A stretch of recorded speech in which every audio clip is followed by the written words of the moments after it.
Good morning. It's Jen Taub, and we have some breaking news this morning about the double truck attacks yesterday morning, one that took place in New Orleans and the other in Las Vegas. And these two attacks that were fatal, causing the death of a dozen people at least, including the two suspects, appear to be somewhat coordinated. These are being investigated as domestic terrorist attacks, which makes a lot of sense given the details as they emerge. What I want to tell you now, before I kind of back up and show you what law enforcement has said so far, is that the suspect, who is deceased now in the New Orleans attack on Bourbon Street, this was Shamsuddin Jabbar. Jabbar was a 42-year-old Army vet, born in the United States from Texas, who rented a Ford F-150 Lightning truck, which is an electric vehicle. Quiet, probably that's why he had chosen it. He rented it from an online platform that allows owners of trucks and cars to rent them out. It's kind of like the Airbnb equivalent of, Airbnb is what you choose if you want to, rent a hotel room, but you want to rent it from someone who actually owns their home, right? Similar platform for renting out your cars. And both Shamsuddin Jabbar, who had this F-150 that he violently drove into a crowd on Bourbon Street at 3:15 a.m. yesterday. That man had rented this car via this platform. Again, 42-year-old American Army vet. We also now know the identity of the other truck attacker. This was Matthew Leibelsberger, and he is a 37-year-old, or was a 37-year-old Army vet from most recently Colorado, though it may have been, and these details will get firmed up later, that he was on leave at the time from Germany. He was still, unlike Jabbar, Leibelsberger was still in the Army. Jabbar instead was working apparently for Deloitte out of Louisiana. Now, what we know, of course, is that Leibelsberger had rented his Cybertruck, his Tesla Cybertruck, from the same platform. What we also found out this morning, as both men, Jabbar, again, New Orleans, Leibelsberger, Las Vegas, had served in the Army at the same base at one point in time. When you add these seeming coincidences together, it does appear that this was coordinated as some type of joint domestic terrorist attack effort, or somehow otherwise discussed by these two men together. So what I want to share with you first is what Joe Biden had to say in response to initially the very first, this is his press conference from yesterday. First, he addresses the tragedy in Louisiana. Let's play that right now. I can speak for all Americans when I say our hearts are with the people of New Orleans after the despicable attack that occurred in the early morning hours. To all the families of those who were killed, to all those who were injured, to all the people of New Orleans who are grieving today, I want you to know I grieve with you. Our nation grieves with you. We're going to stand with you as you mourn and as you heal in the weeks to come. Okay. Let's not forget, and I'm today not going to spend the time of going through the victims. All of their names aren't available. I think it's important to give their families time to grieve, and we can talk about those individuals next week and what a tragedy it is for them and their communities and the terror that this causes. Now, let me also play what Joe Biden further said about Las Vegas. Additionally, we're tracking the explosion of a Cybertruck outside the Trump Hotel in Las Vegas. Law enforcement and the intelligence community are investigating this as well, including whether there's any possible connection with the attack in New Orleans. Thus far, there's nothing to report on that score at this time. Okay, that's where we were last night at 7 p.m. Eastern. A lot has transpired since then. We know a lot more. Let me tell you a few things we know for sure is that Jabbar, who is driving that Ford truck, on the truck, he had what appeared to be an ISIS flag, right? And of course, you may remember that when he was in office and subsequently Donald Trump said he 100% eliminated ISIS, that actually is not the case. Now, I want to share with you now what an eyewitness had to say when she was in New Orleans. I think this is helpful. It shows respect for the victims of this instead of glorifying in any way or sharing the images, which I'm going to try to avoid, of the two men who are the suspects here. Let me play this. And the pickup truck just punched the gas and mowed over the barricade and hit a pedicab passengers. And there were just bodies and the screams. I mean, you can't think about, unhear that. It was chaos and very, very scary. This is to remind you that in addition to the 10 people who lost their lives, the 10 innocent victims who lost their lives on Bourbon Street yesterday early in the morning, that there are more people who suffer, who are victims. This woman will, of course, need therapy, has PTSD. I can't even imagine, as well as the family members and the rest of us. This is what terrorism does to us. And again, these both appear to be acts of domestic terrorism. Now, what we also know, and I'm going to walk you through this as well, what the FBI yesterday was saying early in the day in New Orleans, that they did not think Jabbar had acted alone. Now, what I don't know is how to knit this together. Are there other people Jabbar worked with, or does it turn out maybe the only person he might have coordinated with was Leivelsberger? We just don't know yet. Let me play what she had to say from the FBI. We do not believe that Jabbar was solely responsible. We are aggressively running down every lead, including those of his known associates. Okay. So at that point, that's what we knew. Now, you probably noticed that over her shoulder, you saw someone wearing let me just show you again. We do. Right over her shoulder, the FBI representative, you see on her right, on our left, a man with kind of messy salt and pepper hair, beige shirt, and his arms crossed. You might not recognize him, but that happens to be Senator John Kennedy of Louisiana. And I promise you, Deb tipped me off to his absolutely crazy comments, and we will save that for Crazy Town. It's worth it. Thanks, Deb, for letting me know about that. But that will come up, I promise. Now, we've shared the eyewitness. We've shared what the FBI had to say, that they thought that Jabbar was not acting alone. Now, of course, we don't know who else he was acting with and whether maybe it turns out that it was Matthew Leivelsberger. Okay. A little bit more about New Orleans. So I am going to share with you what the sheriff in Las Vegas had to say. Here we go. I'm sorry, not the sheriff in Las Vegas. I want to share with you, I'm so sorry. I'm not going to go to the folks in Las Vegas yet.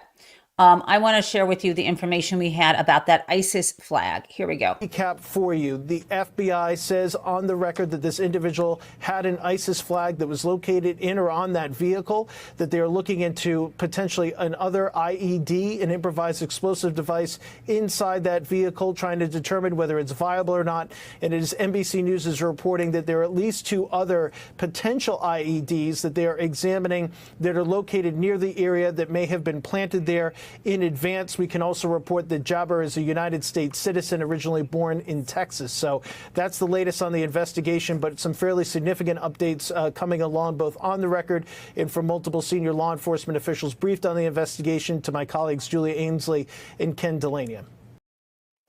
Okay, it's important, and I think I've mentioned it several times, that Shamsuddin Jabbar is an American citizen and was born in Texas. Why are we emphasizing this? Because you may be aware that yesterday, Donald Trump, the president-elect, decided to use his platform to spread false rumors, not surprisingly, that Jabbar was a foreign national or that he was an immigrant, right? Because Donald Trump is, of course, leading on his xenophobic hatred.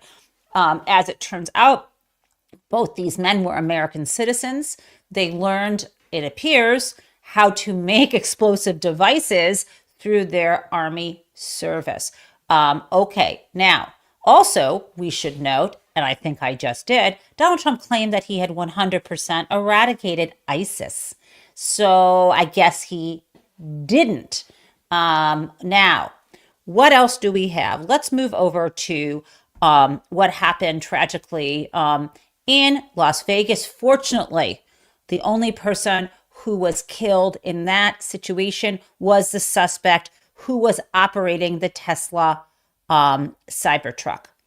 Now, I think that because of the thumbnail, because what's been discussed, that this truck was driven up.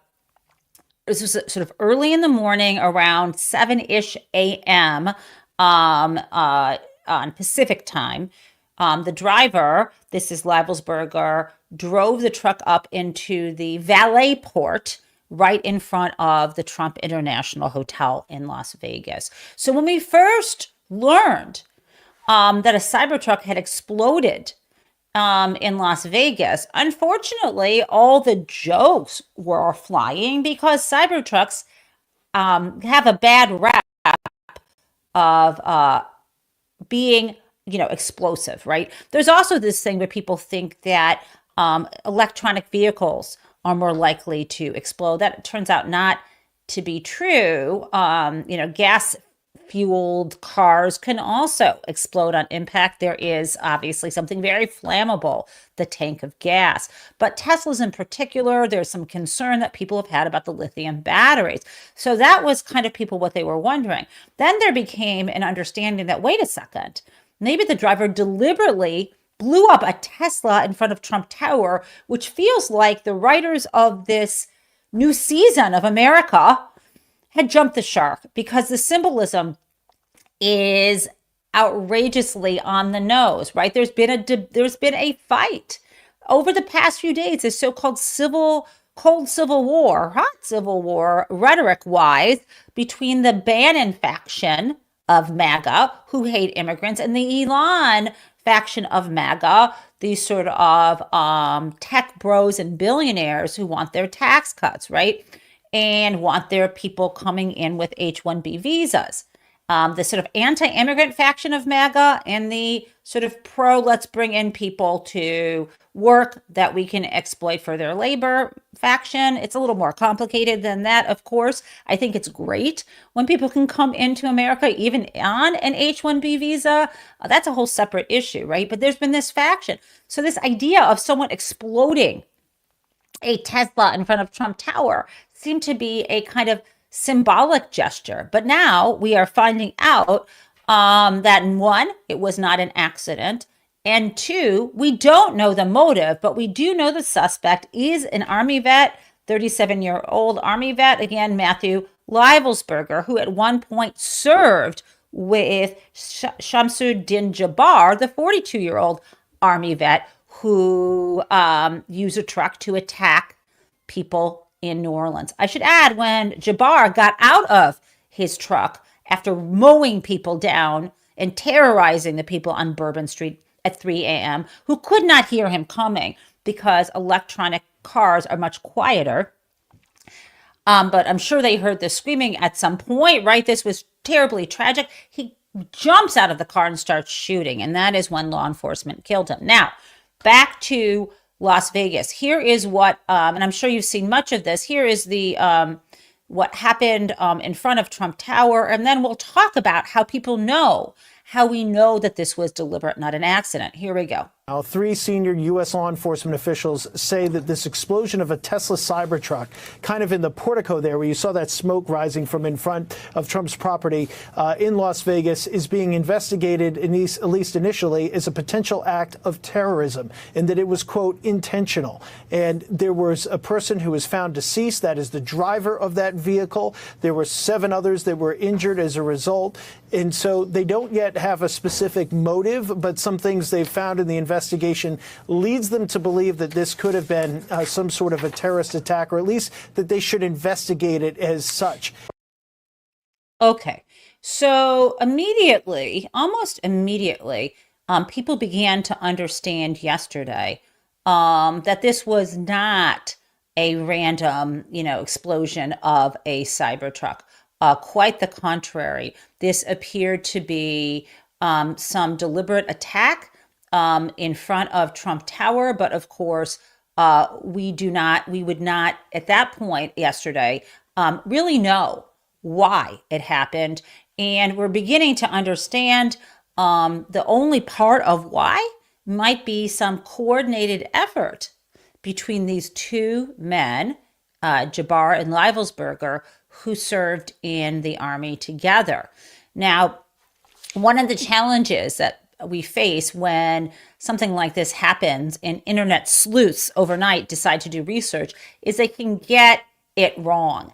And I've been reading articles. I think the best one I read recently might have been from Newsweek, but I'm not entirely sure, where they tried to make clear that they think they know the right Leibelsberger on social media as opposed to the wrong one. I don't know. So I'm not going to fully quote what people have found out about this guy.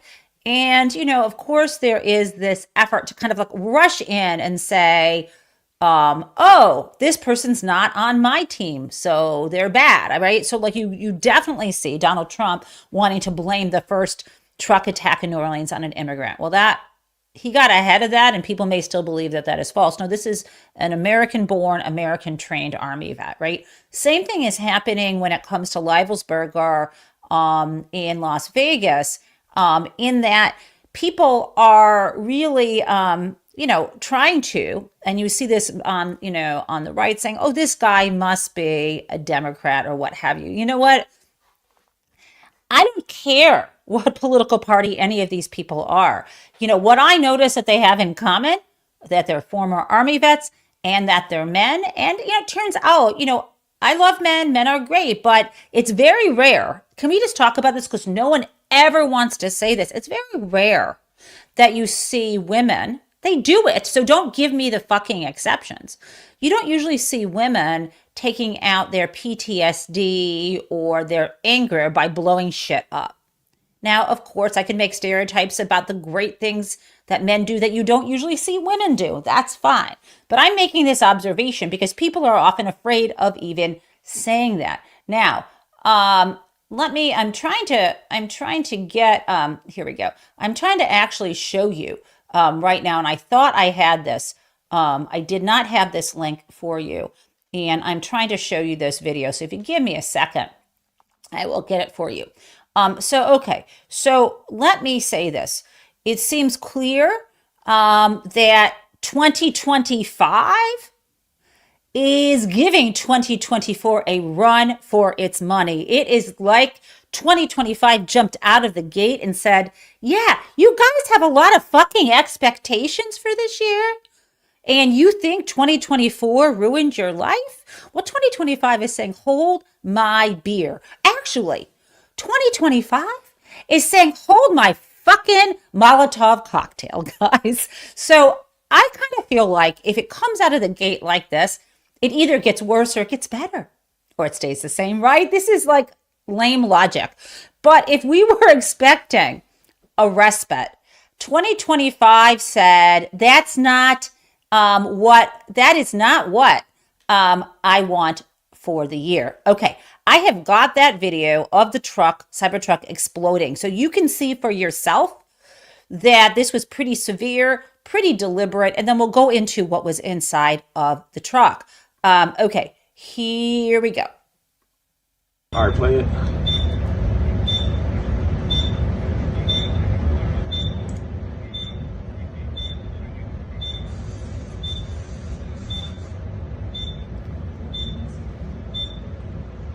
Copy. Okay. I think you just saw that. I'm going to take the volume all the way down and just show you again so you can see. Yeah, people may have thought this was accidental, but this is right in front of Trump Tower. You can sort of see it is where the valet parking is. And it doesn't look like an accidental situation where maybe something caught on fire and started to smoke. You will see, and we'll show you what was inside of the trunk. Okay. So you get, I think you get the idea there. So what did law enforcement find inside that truck? Let's take a look. What I also would like you to pay attention to on that video, as you see that, it looks like the exterior of that truck is completely intact as it sits there. The fact that this was a cyber truck really limited the damage that occurred inside of the valet because it had most of the blast go up through the truck. I'm pausing in here so you can see. Remember, this is an electronic vehicle. There is a giant canister of fuel, and there are fireworks inside. There was also apparently some detonating device that the driver, and obviously is making himself a suicide bomber, set off. Again, this is what they are saying. I'll let you know if the facts change, but this is what law enforcement is suggesting. Now, I want to be clear. Law enforcement has not confirmed that it was Matthew Leibelsberger, but many reputable news stations have. They have not confirmed it, at least when our show started this morning. And out.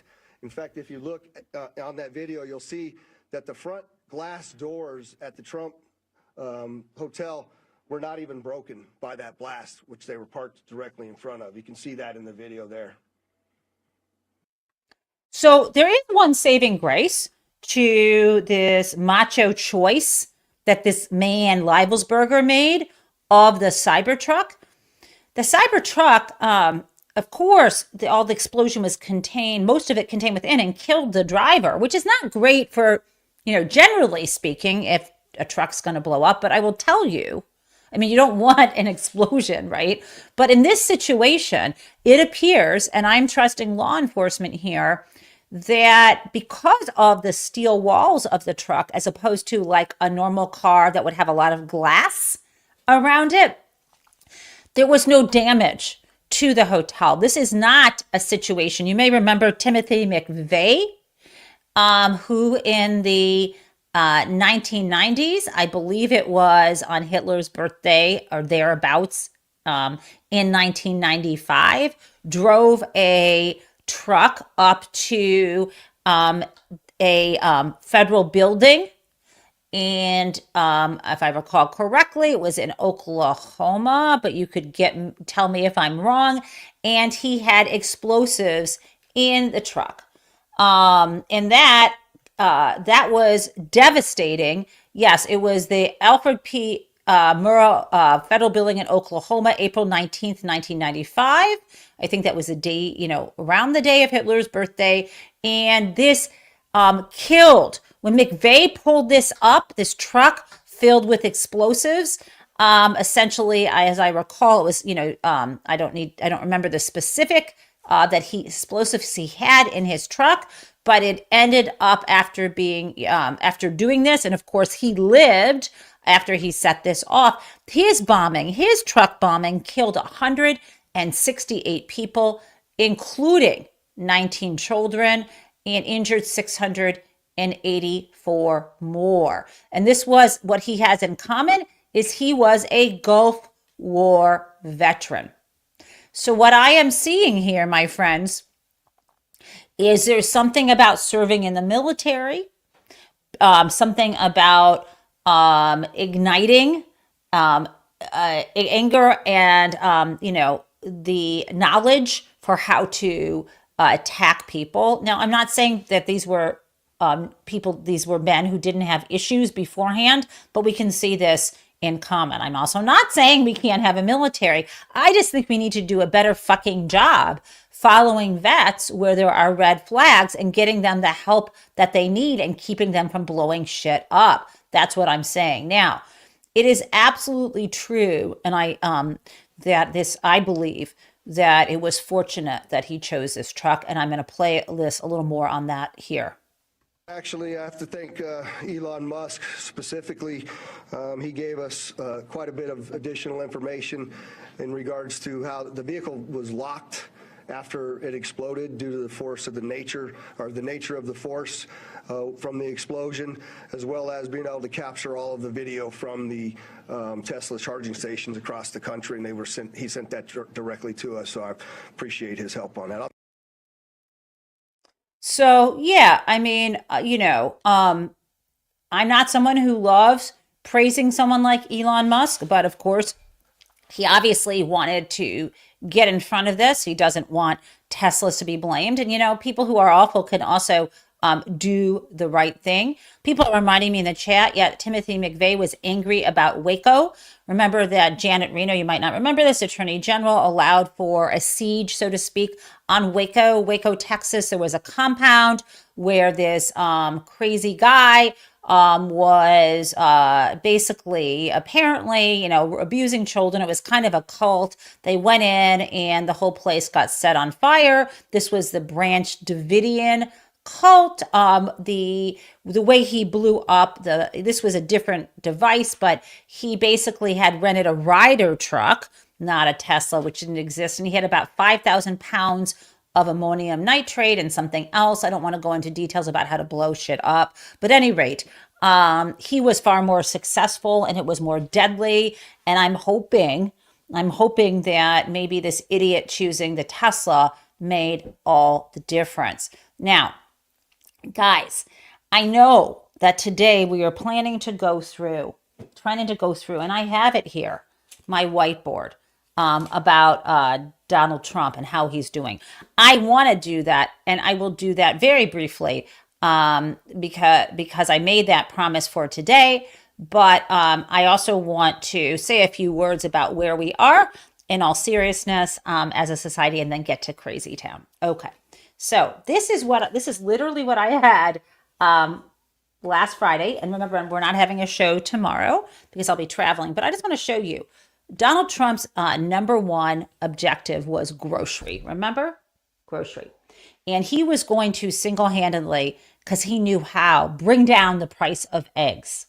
Well, and other groceries. Now, remember, that ain't going to happen when he imposes tariffs and the price of imports, such as avocados and other food items, goes up, or when there is a trade war. And we end up facing an escalation of rising prices. But let's talk about eggs in particular. I know that you may have heard that we are facing a problem with a bird virus, right? So right now we have in the news that there is now a shortage of eggs because of this new bird flu. Eggs in California are now $9 a dozen, right? There are these bird flu cases. And this is really upsetting. In Ohio, apparently 1 million chickens tested positive for bird flu. Okay, so couple things. And eggs have been being pulled off the shelf because of bird flu. Now, I think you, if you are listening to this program, are more concerned at this point about bird fucking flu than the price of eggs. Now, I eat eggs almost every morning, and this is upsetting to me. But what's more upsetting to me is bird flu. Bird flu. Apparently, I just read yesterday that the bird flu jumped from the bird to the human. I am not an epidemiologist, and I won't pretend to be one. But what I do know is when I travel tomorrow, thank you, Sophie, you're so sweet.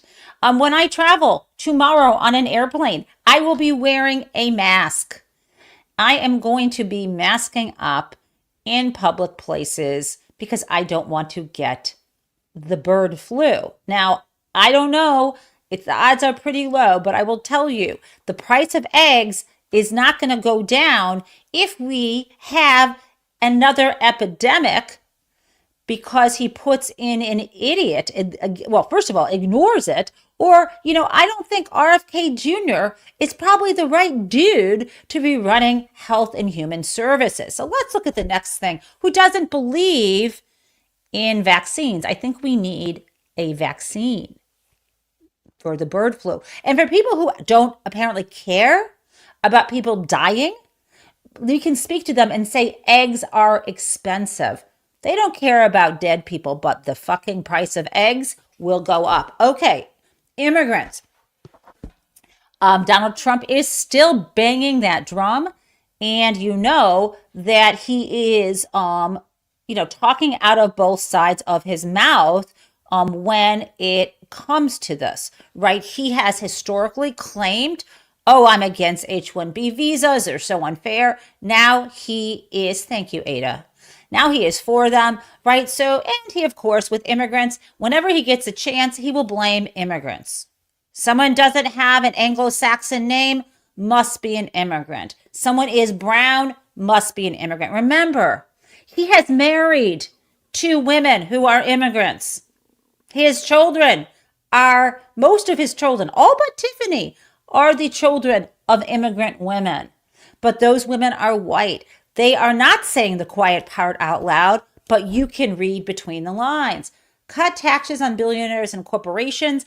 I know we will have to wait to see if that's what he does. He is going to need to get Congress on his side to extend those tax cuts. I think that will work for him. Okay. Now, what about personal? Why do I have personal tax? Oh, he's going to share his tax returns with us. I'm still waiting from the campaign in 2016. That ain't going to happen.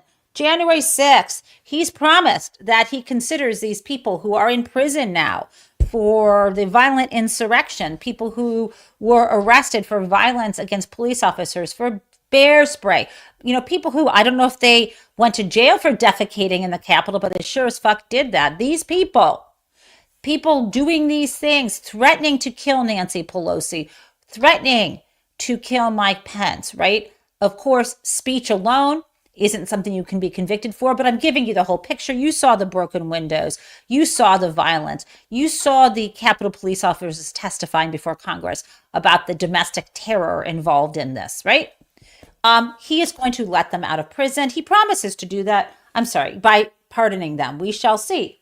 Of course, he's going to go after his enemies. He's promised. He has not done that yet. Oh, he's supposed to end the wars, right? He's promised to end the war in Ukraine. He's going to end the fighting in the Middle East. And look, he is also, now I've added this to our list. He already failed on this. He 100% got rid of ISIS. He failed on that. Maybe he will try at that again. Okay. So now, my friends, it is time. We have to have a Today I Learned. And we also have to talk about our person of the day. And my Today I Learned is pretty much the Today I Learned. It's not a fact, it's an attitude. Today I learned that thank God we have each other. Today I learned that this community here, as well as any other community you are building in person, in real life, like through Indivisible or through your religious organization, or if you're not religious, through your friendship groups, this is so important. We need to center our lives because this chaos and madness needs to be at the periphery. We can watch it. We can act out against it. But when someone asks how you're doing, I want you to think about how you are doing. Like, what's going on in your life, good or bad, with your friends, with your family? What did you have for breakfast? How was the coffee? This coffee was fucking amazing. Michael made it perfectly. And by the way, see, I'm centering something good. By the way, what I'm using here for creamer, which is my favorite, is the Silk Oat Milk Creamer. And usually I use vanilla or oatmeal cookie. But today there is this special kind, which is maple syrup, which is really kind of, I'm tipping my coffee, really kind of nice. So this is a good thing. And the mug I'm drinking out of, I don't know if you can tell, my friend Sarah Seinberg makes these mugs. She hand throws them. I think they're not even spun. I think this is just kind of, she pieces it together. Do you notice on here a design? This is supposed to look like Ruth Bader Ginsburg's jabot she used to wear, that collar around her neck. Is it called a jabot? French people tell me. So that's this design. Anyway, see? I centered something positive. I need you to fucking do that in your life. I remember my friend Nell Minow saying one thing she does when she first wakes up is just stays in bed, shuts her eyes for a moment, and begins a day thinking about something good that she wants the day to bring, some essence of gratitude, right? That is a good way to wake up in the morning. Now, it is time. Oh, that is my, today I learned that we need each other. And my person of the day today, guys, is my mom. I haven't given you a lot of updates about her. And in the interest of health privacy, all I'm going to say is she's back in the hospital again. And that's what I got to say. So I'm, praying for her. I'm praying for our family. And I'm trying to understand better something for which there is no instruction manual, which is all of this, how we come into the world and how we leave the world, and how scary the exit is, and how inevitable it is, and what that could or should look like, and we cannot predict or anticipate. So that's what I'm thinking about. But my mom, like the rest of us, doesn't like all that sentiment. She wants to laugh. So let's laugh and let's do this. Here is Crazy Town.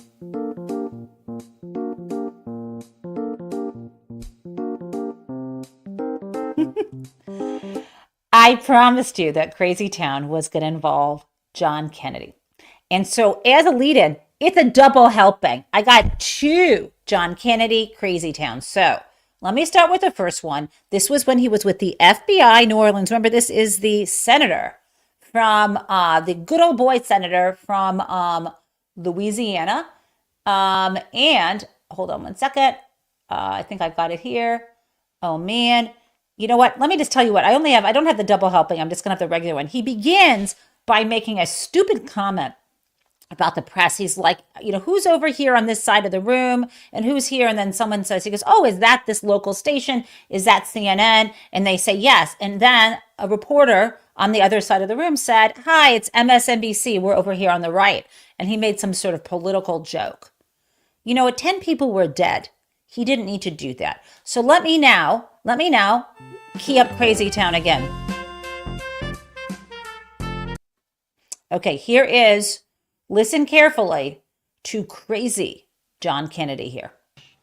To postpone this ball game for 24 hours. There's just too much stuff we don't know. I'm sorry, this is going to be quiet. I'm going to scroll it back. I'm going to ask you to turn up your volume. I've got it pumped up as loud as I can. Let me just say this. This was yesterday in New Orleans. You may not know, unless you're a football fan, that the Sugar Bowl was supposed to be played that night. It was postponed until the end of the week because they just didn't feel like, they didn't know enough. And they didn't feel like they wanted to take the risk of some other domestic terrorist attack at that giant football game. Okay, let us play this again. And please, again, turn up your volume because it's quiet. To postpone this ball game for 24 hours. There's just too much stuff we don't know. And it's just not worth it. But I guess my final point is, I will promise you this. I will, when it is appropriate and this investigation is complete, you will find out what happened and who was responsible. Or I will raise fresh hell.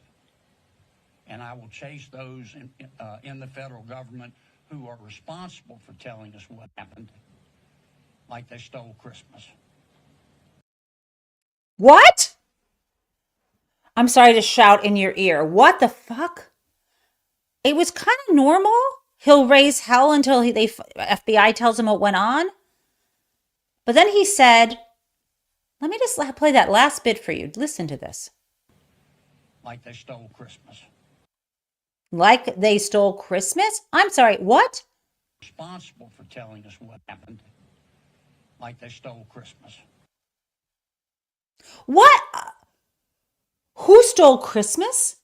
What the fuck is trying to get this anti-Semitic, Islamophobic, whatever the fuck? Who stole Christmas? And what the hell does that have to do with 10 of his constituents being murdered by a army vet who drove into a crowd to kill them? How did the FBI steal Christmas? It's batshit crazy town. Welcome to 2025, and I will see you back here on Monday at 8:30.